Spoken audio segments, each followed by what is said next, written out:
Today we're here with Robbie Mackenzie, author, spiritual teacher, an amazing being that we have been following for the past few years. And because of his books, what he writes, his connection with spirit, with Metatron, with all these different galactic beings, we have been working in our own process and ascended in our own ways, especially through the merkabah. And but we're going to let Robert do his own introduction as well.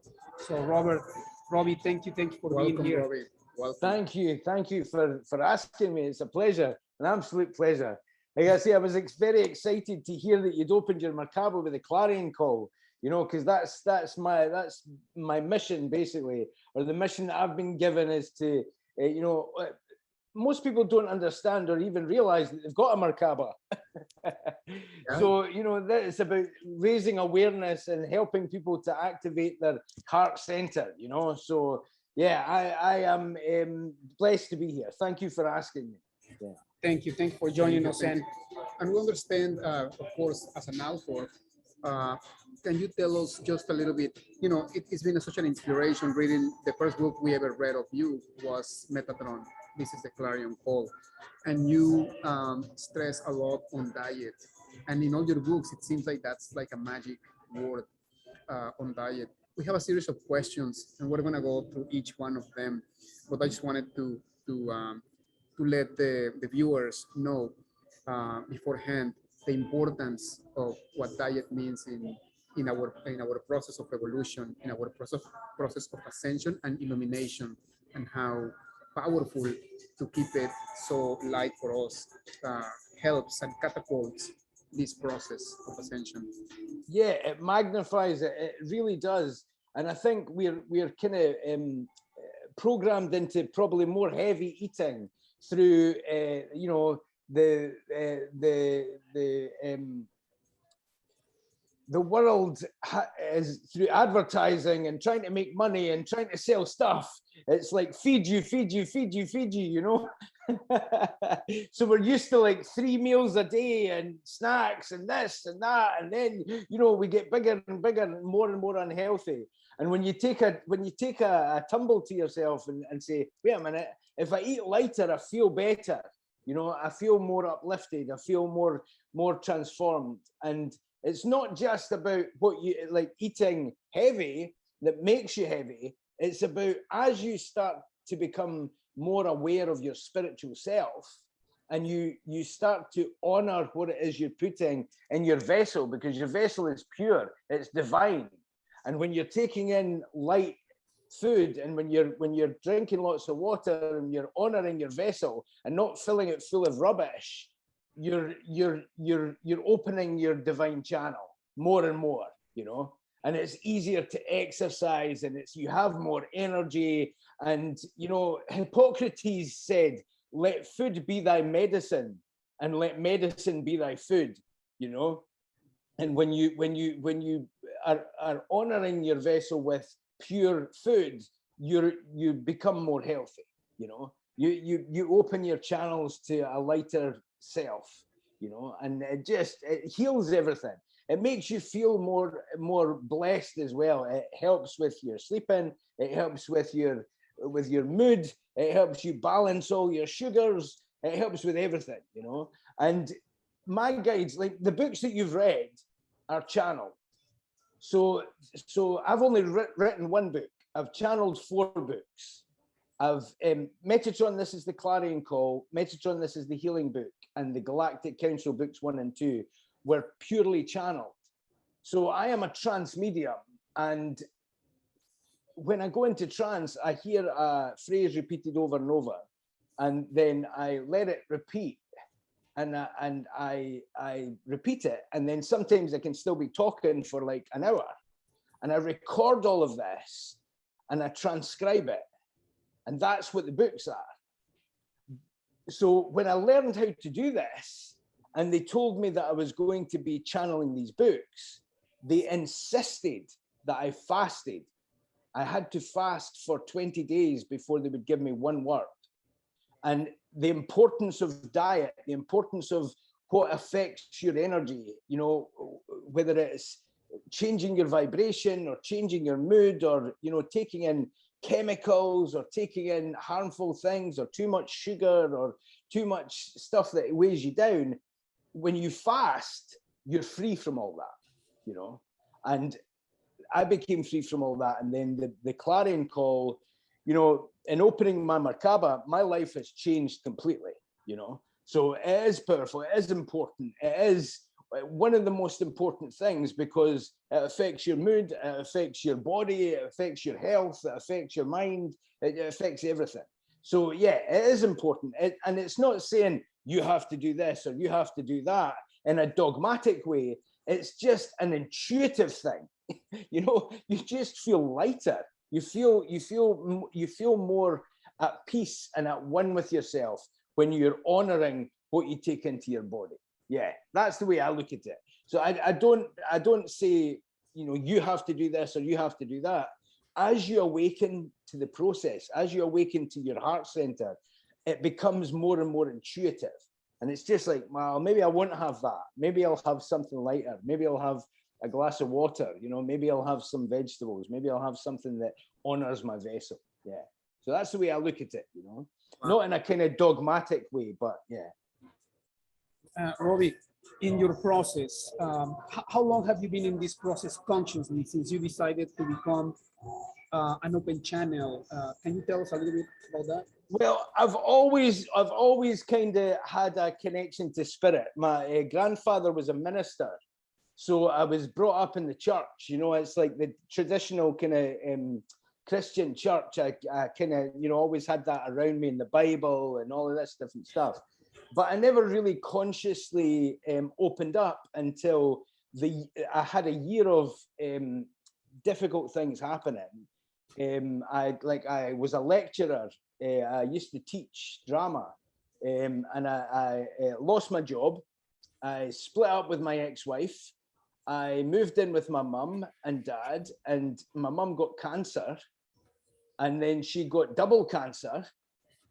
She had non-Hodgkin's lymphoma, and then she had lung cancer. And through all the chemo and radiotherapy and all of that stuff, she passed away. And then 6 weeks later, my dad died.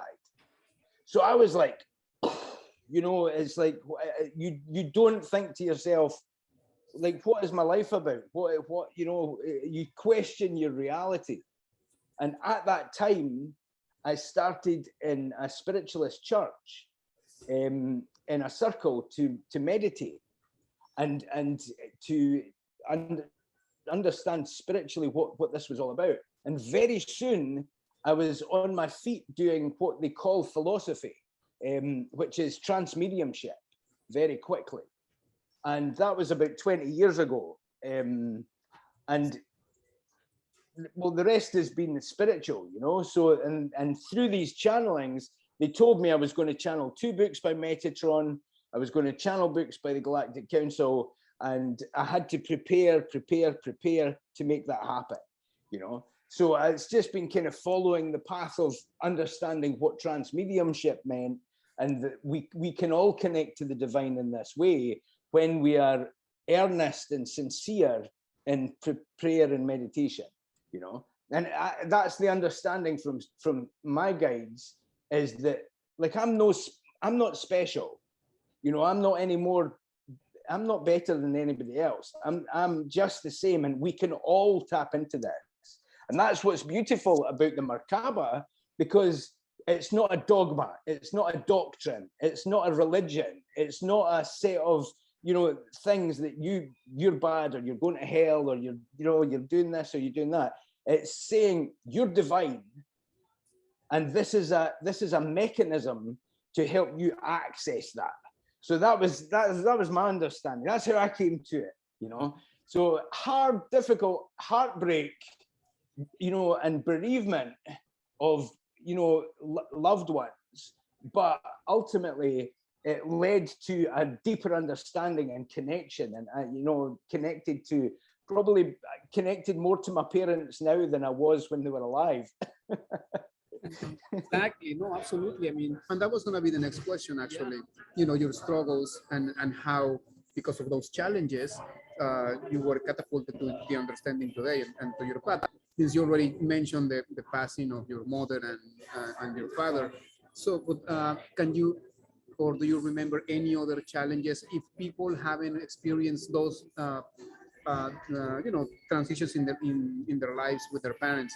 Any other challenge that you think you can uh, bring up that you feel that you went I through?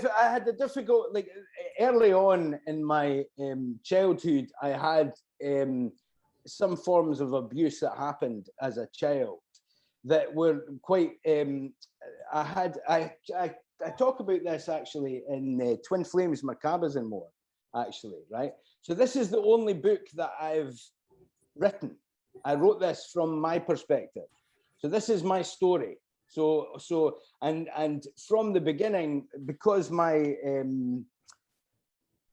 family were very strict, were very religious, were very disciplined, and sometimes probably over disciplined. So the kind of religious, strict kind of energy, and some really quite difficult experiences.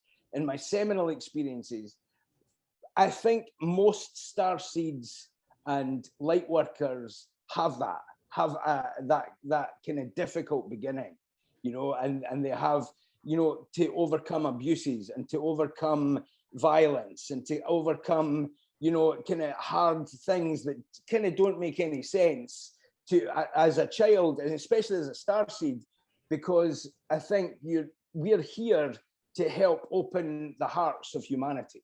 You know what I mean? And to be more heart-centered, to be more love-centered, to be not violent, but making sense of things, to open up the minds and hearts and spirits of people. So I think you go through these experiences, difficult seminal experiences, because you're having a human experience, whether you're a starseed or not. We're still human, and I think sometimes we have that difficult beginning to kickstart the idea of there's something wrong with the way that this is set up, and that needs to change. And that's the point of ascension. It's that changing and that opening up and us coming into an understanding, and then you're led to the right synchronicities and people that help you change through your process or through your experience that helps you understand, oh, that's what I have to do. It's like your work, it's like, you obviously realized that, I'm a starseed. I'm here to change humanity. I'm here to be more loving. I'm here to be more kind and to open up to the spiritual things in life. So yeah, I had that difficult beginning, but I think that's what brought me to this. It's like it wouldn't have happened if those difficult beginnings hadn't happened. So and I think that's true of a lot of starseeds, a lot of light workers. Like the early experience is difficult, but it leads to something better. It leads to something beautiful. Well, in order to teach, well, how can you teach if you haven't gone through it yourself, right? Exactly. So exactly. Thanks so much for sharing that. And there's usually a catalyst point. The catalyst point for me was I had an experience with my. I was on holiday with my ex-wife, and I had a really bad toothache. I had a terrible toothache, and it was so bad, and I was so miserable, and I was a grumpy so-and-so. And we went through this week holiday with me having this toothache, and it was a bus trip. And on the way back from the holiday, I bought a book for the return trip, and it was called The Superhumans. And it had this dentist, this psychic dentist in the 30s in America. And he used to go around everybody that couldn't afford dentists. And he used to say, in the name of the Lord Jesus Christ, be thou whole. And he would slap their cheeks. And this would seemingly heal their tooth, So I'm on this bus and I couldn't get a dentist to save me. I couldn't get an emergency appointment or anything. So I'm reading this book and I'm thinking, wait, okay, in the name of the Lord Jesus Christ, be thou whole. And I slapped my cheeks, right? We got up to Paisley, we got home, and I said to my ex-wife, my wife at the time, I don't have any pain anymore. So, and I told her what had happened, and I told her that I'd done this, and she's like, okay.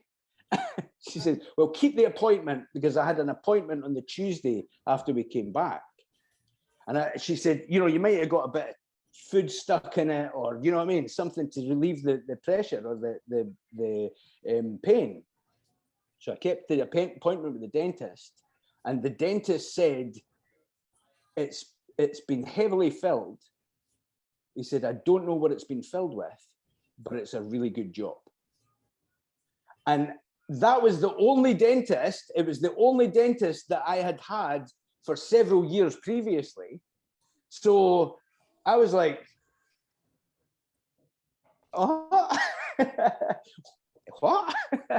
So, and because it was in my mouth, it wasn't so that I could, you know, convince anybody or proselytize or, you know, tell anybody anything. It was for me, for my faith. And I spoke to a minister about it, and the minister said, that's a faith builder.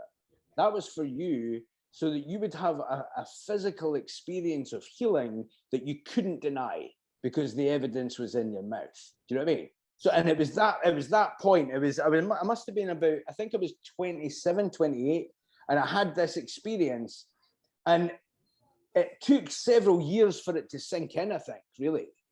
But because it had been verified from a dentist, you know, it's not like, I mean, that was the only dentist that had looked at my teeth for a few years previously.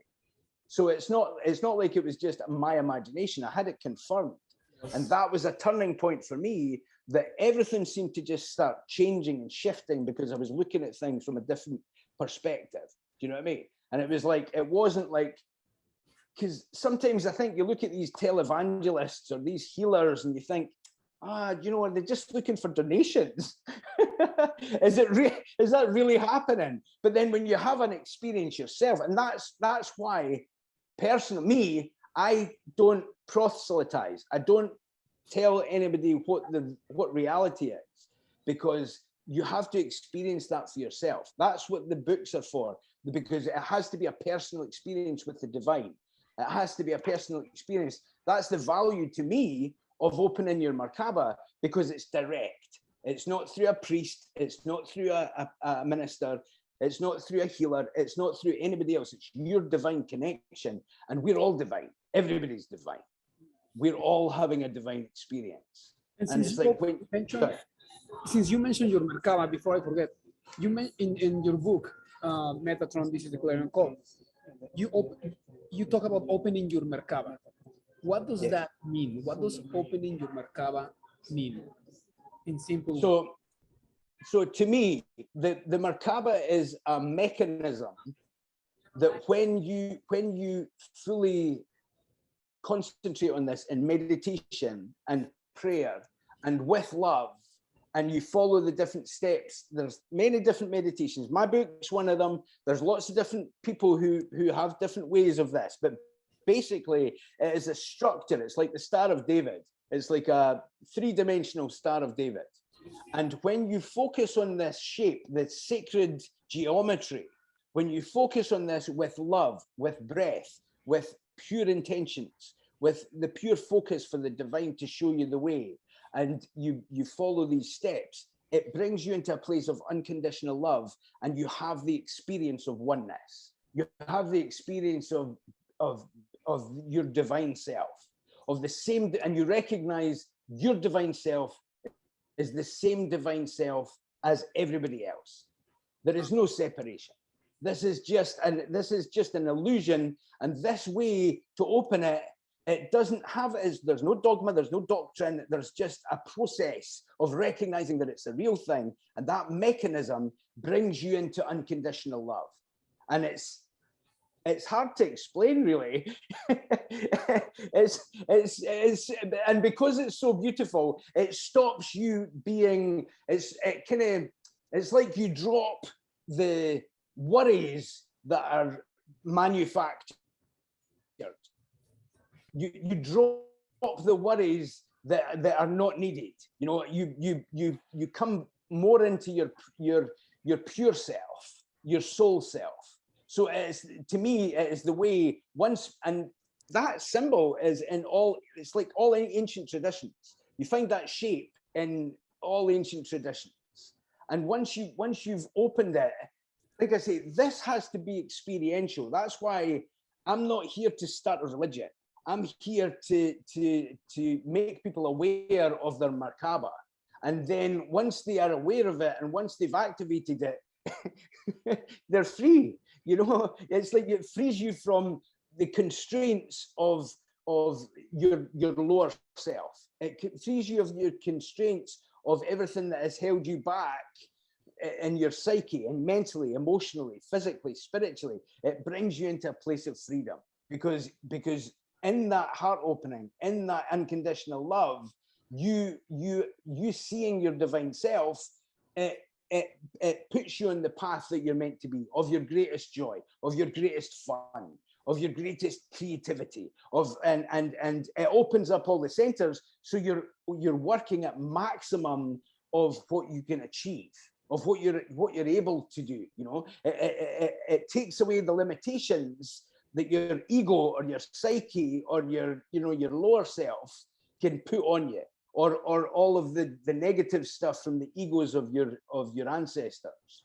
You know, it frees you to the point where you're on that path, and it's just like everything just becomes better. It just it takes away the anxiety, takes away the fear, it takes away every limitation of your kind of ego self, and it brings you into the point of creativity of your life. Yeah.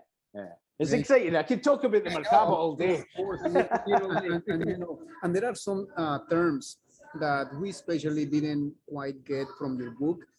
So what I mean, which would like you to clarify, when you refer to emancipation and to the ring pass knot, can you explain those concepts and how they are related to each other? So the emancipation is just what I was kind of talking about you being freed from your ego self, or you being freed from your self-imposed limitations.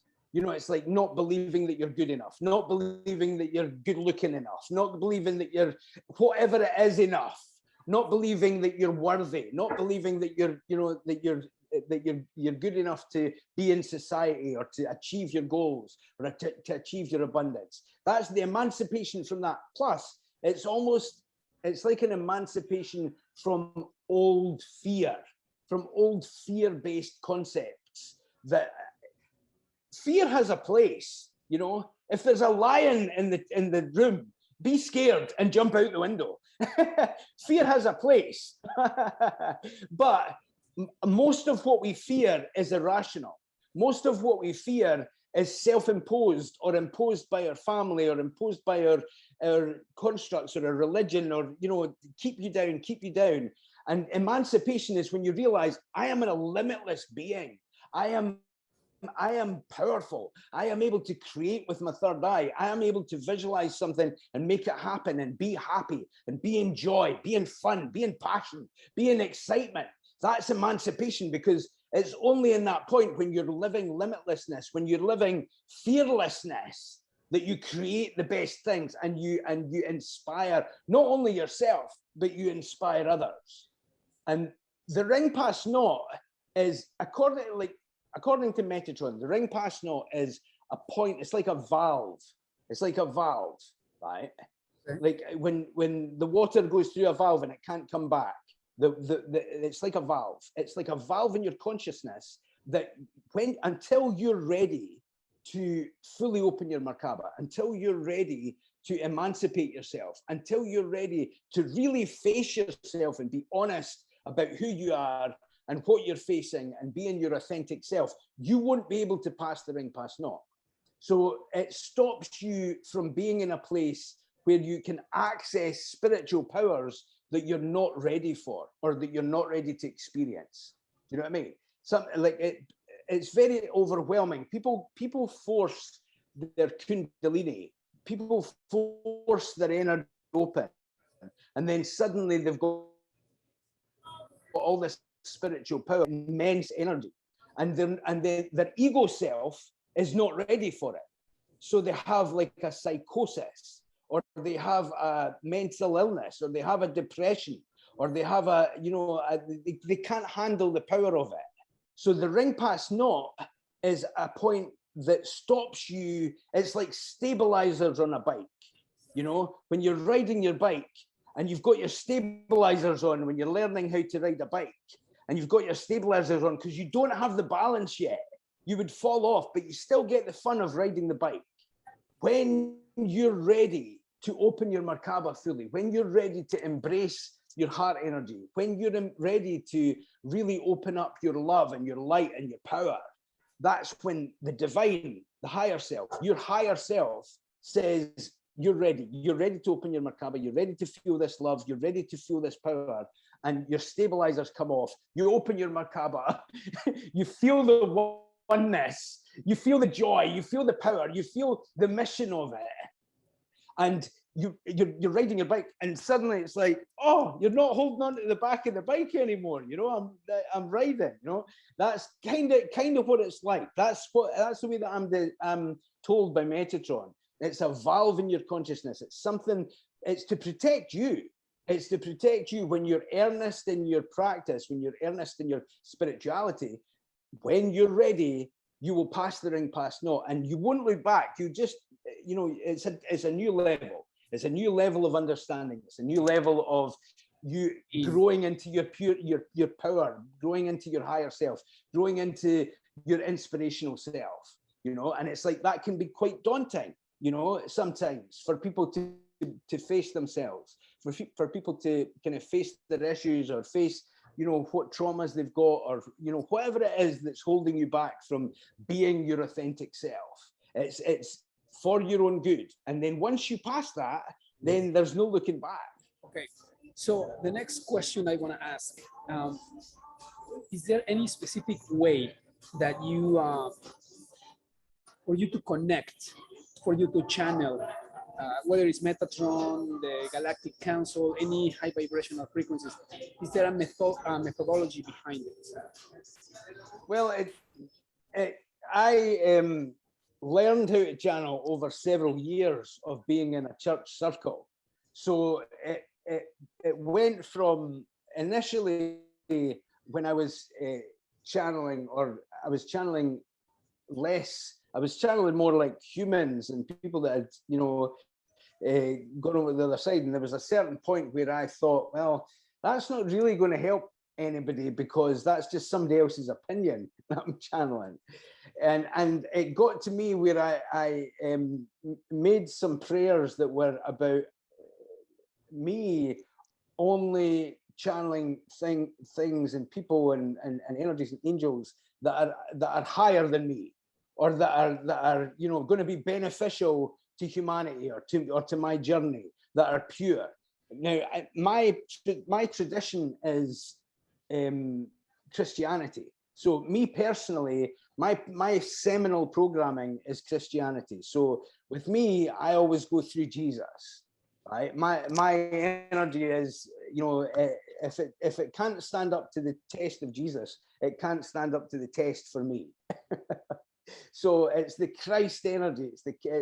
You know, it's the energy of Jesus, you know, and from that point for me, because I think when people look at channelers, or, you know, people who are connecting with galactic beings or things, that they have a trepidation.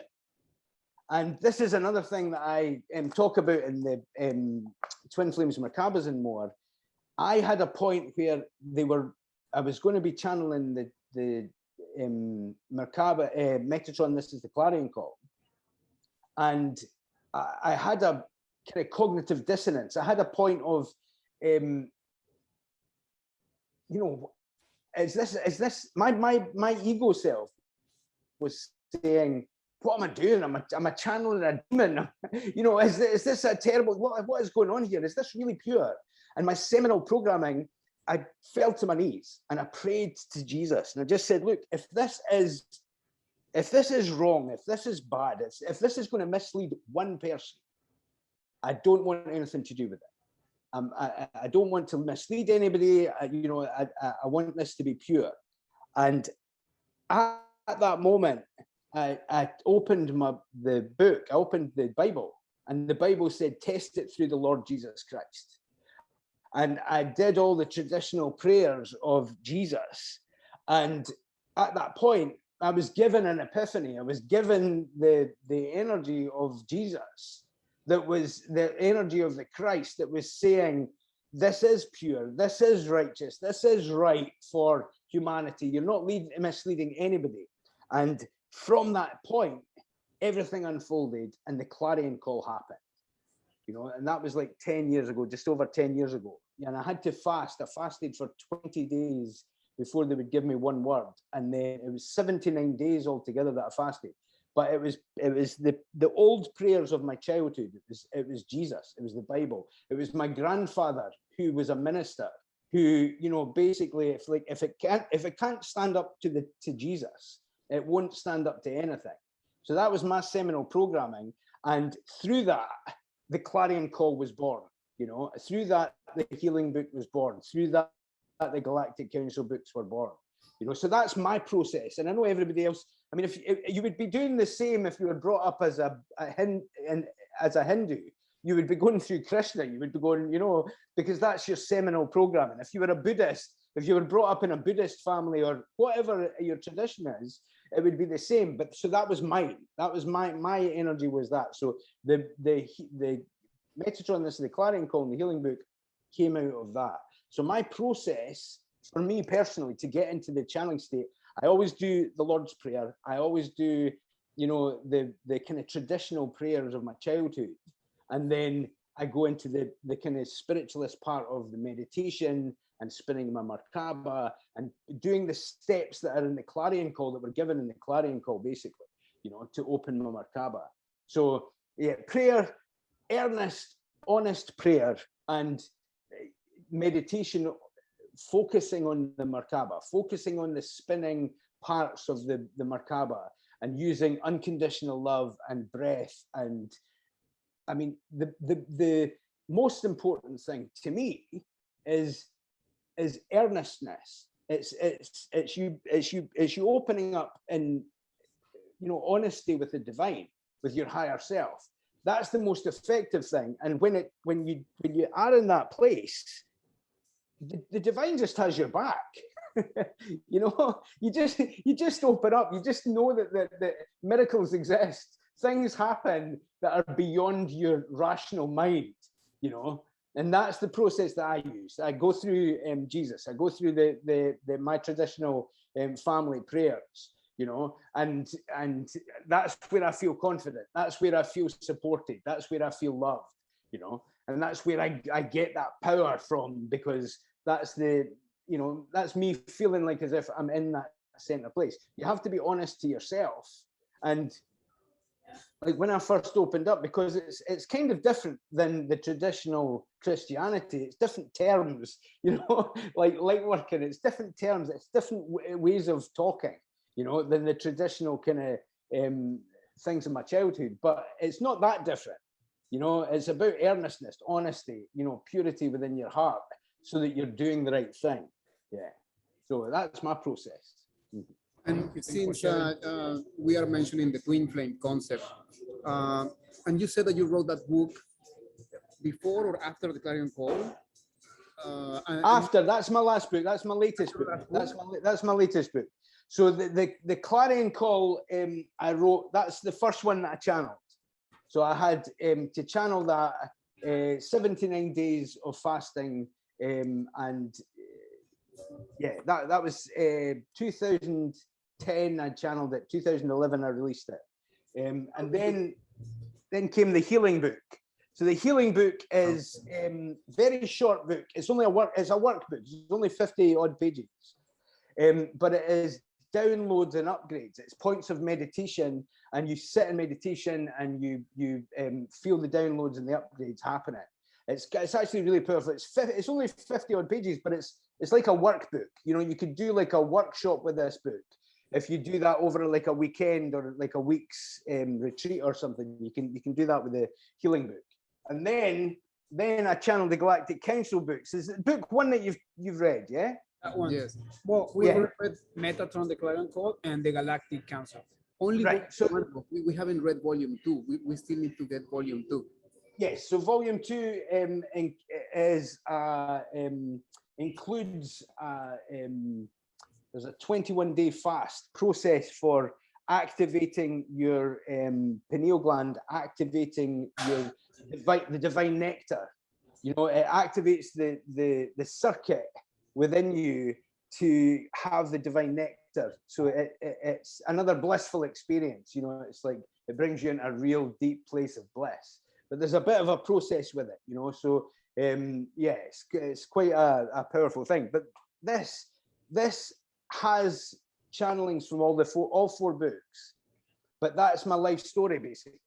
You know, and that I released that in 2018. So when I first went into Circle and when I first channeled Metatron, I think it was 2005, 2006. I was told in a channeling that I was going to meet my twin flame. And I didn't even really understand, I didn't even really know what that concept was.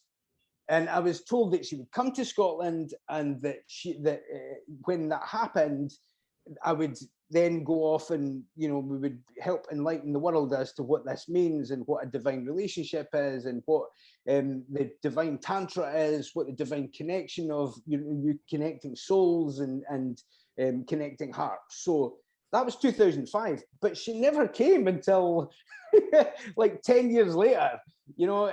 Well, she said hello in 2012. So that was like 7, 8 years after they had told me that she was going to say hello, you know. And she did. And then when that happened, because I was told that she would come to Scotland, so I had to wait in Scotland. And it turns out that she thought that I was not interested because I couldn't tell her that I'd been told that she had to come to me. So I had to wait to see if she would come to me, right? And, wow. And although I really fancied her, I really had desire for her, a beautiful girl, you know, and we were chatting and it was beautiful, it was magical and everything. But I'd been told she's going to come to you, right? So she wasn't very happy with me because I should have she was in Spain. She was living in Spain. So the idea is, I suppose, you know, you want your man to, you know, jump on a plane and come and see her, you know. So it turns out the divine orchestrated a spiritual retreat for her. She was invited on a spiritual retreat. And she, at the time, wasn't very happy with me. So first of all, she just said, I'm not doing it.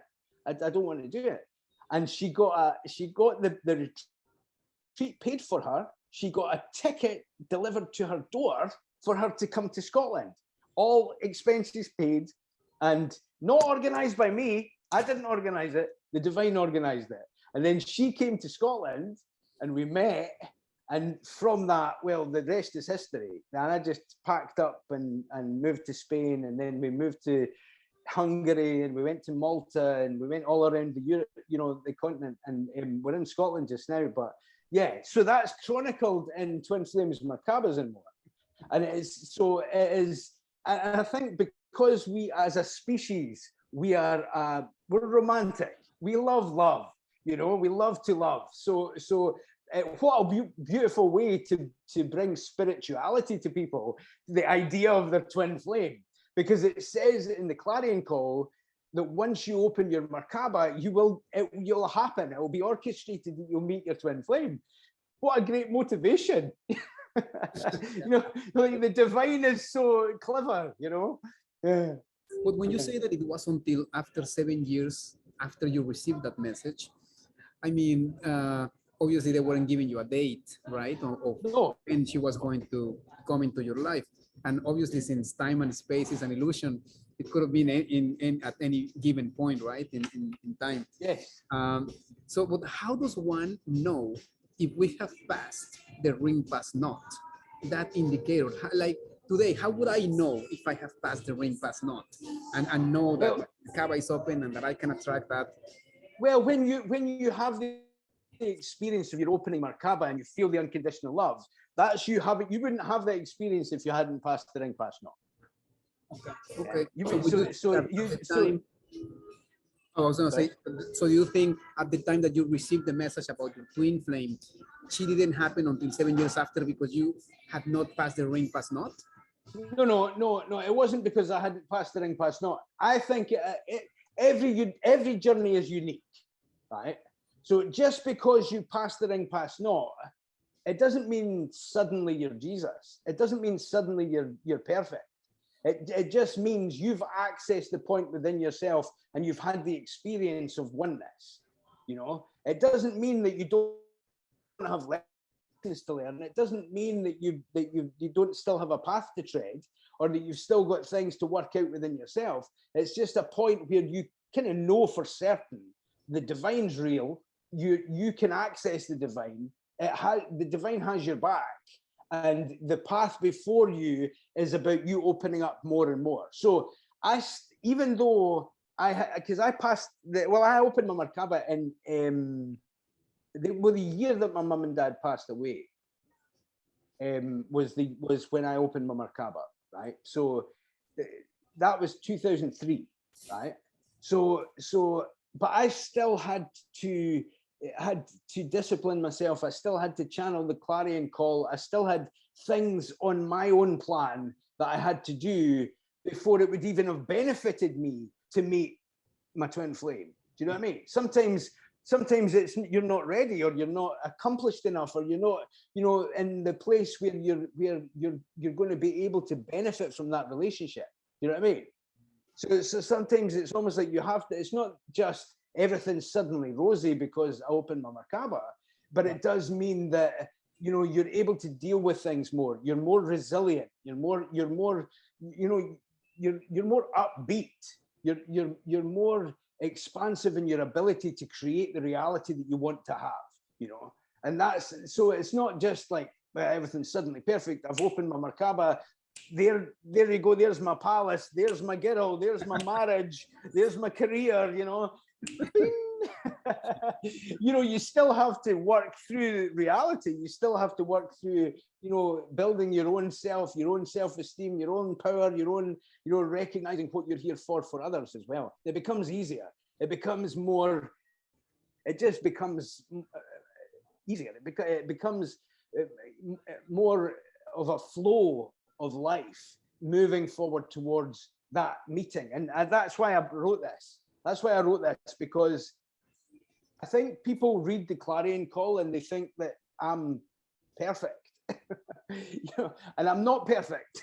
I'm not, but this is why I wrote this, because, we're all going through a human experience. We're all going through what we need to do to bring ourselves into and overcome what we need to overcome with our humanity, and I'm just the same as everybody else. So that's a part of my chronicling my experience, so that it's not about the channelings of being perfect, but it's about you opening up to your humanity, And part of that is the excitement of the twin flame, the excitement of that connection, and it is, it's beautiful. It is beautiful, but it's also about learning lessons about yourself, about where you think that you've conquered, or where you haven't conquered within your psyche, or within your old seminal experiences, or whatever it is that you need to deal with as an individual. Do you know what I mean? It's about you. It's about you. You're faced with things now. All loving relationships have that part in them. They will show you, if you open your heart and you open your loins, if you open yourself intimately to anybody, there is a point of learning, self-learning, that's inevitable with any intimate relationship. But with the twin flame, it's not about the romance. The romance is more than could ever be with anybody else, but that's not the primary aim of it.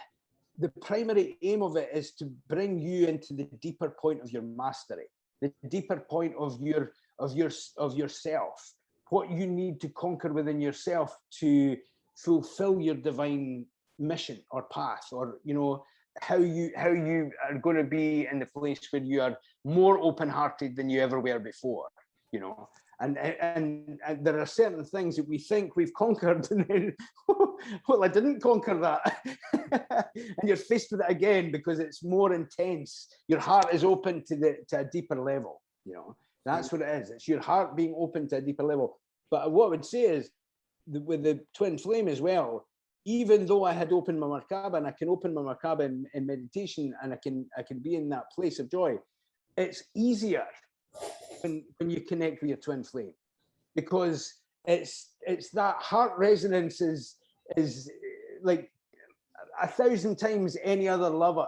It brings you into the place where you recognize your divinity. You recognize you're part of the Shiva Shakti kind of balanced energy, and whatever part your lover is, it shows you what you need to open up within yourself. Yeah, so it's the ultimate teacher, the ultimate teacher of your heart, the ultimate teacher of your goals, the ultimate teacher of your humanity. Yeah, the ultimate teacher of your masculinity, or the ultimate teacher of your femininity. And it's not gender specific, it's not sex specific as well. Right. It's not about your sexuality, it's about the balance of male female within you. And whatever it is you need to balance within yourself will be highlighted, because it's the purest point of honesty in a loving connection. Yeah. Beautiful, Robbie. Yeah. Thank you so much for sharing all about the merkabah, about your life, about all the concepts that you speak about in your books. And one more last thing, I would like to for you to give the audience, the people that are watching, is there anything that you would like to? I'm not gonna say give us an advice, but anything that you wanna close with, like a closing statement that serve us to. Well, this time can be quite daunting. It can be quite hard because of everything that's happened globally. The polarities are kind of quite scary at the moment, with global events and things that are happening. But it's all part of the divine plan. And the great thing about the divine plan is you don't have to be the president or a king or anybody. You being yourself is who you're meant to be. And you have everything within you to be the best you that you can be. And you're needed, you're valuable, you are part of the divine plan. And if you open your merkabah, if you're honest about yourself, if you follow the path what the divine lays before you, you're going to be okay. We're going to be okay. We are creating the new world. We're creating a new experience. We're opening our hearts. We are blossoming. And that's part of what it says in the Galactic Council books. It might seem like as if there is a stink right now because of the manure of the old, being changed. But the seeds have been planted, our hearts are opening, and we're going to be okay. Just meditate, pray, open yourself up, trust in the divine, trust in what you're doing, whatever it is that how you pray to, or how you understand your own internal self. Open your merkabah, open your heart, open into love. We're going to be okay. We're going to get through this. We're creating the world that is beyond utopia. We can make that happen. We just need to open our hearts. Yeah. That's beautiful. Wow, that's beautiful, Robbie. Well, thank you very much for your time. Such a valuable experience to share this information with all of us, to all the people who are watching today.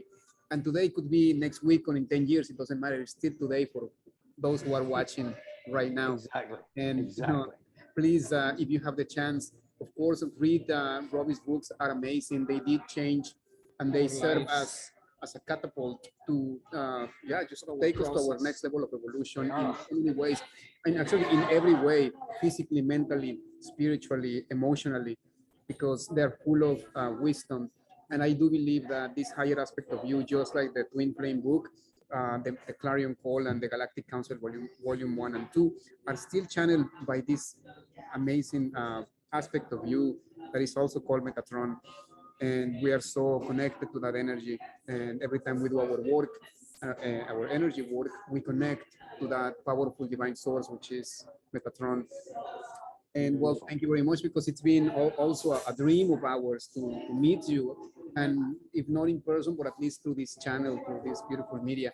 And hopefully someday we can go see you to Scotland. Well, Florida is definitely on our bucket list. Angelina, and me, we've both been in Florida at different times, and it's the only place, this and a little bit further upstate, that we've been, and we both went at separate times.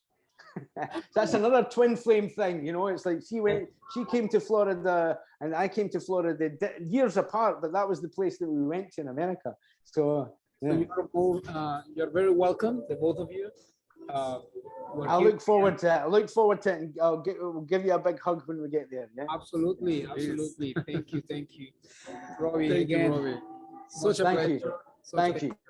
And for me. Thank you. New friends in Miami. We are a family now. Perfect. Thank you. Speak to you soon. Namaste. Thank you. Namaste, my brother. Namaste. Thank you. Bye.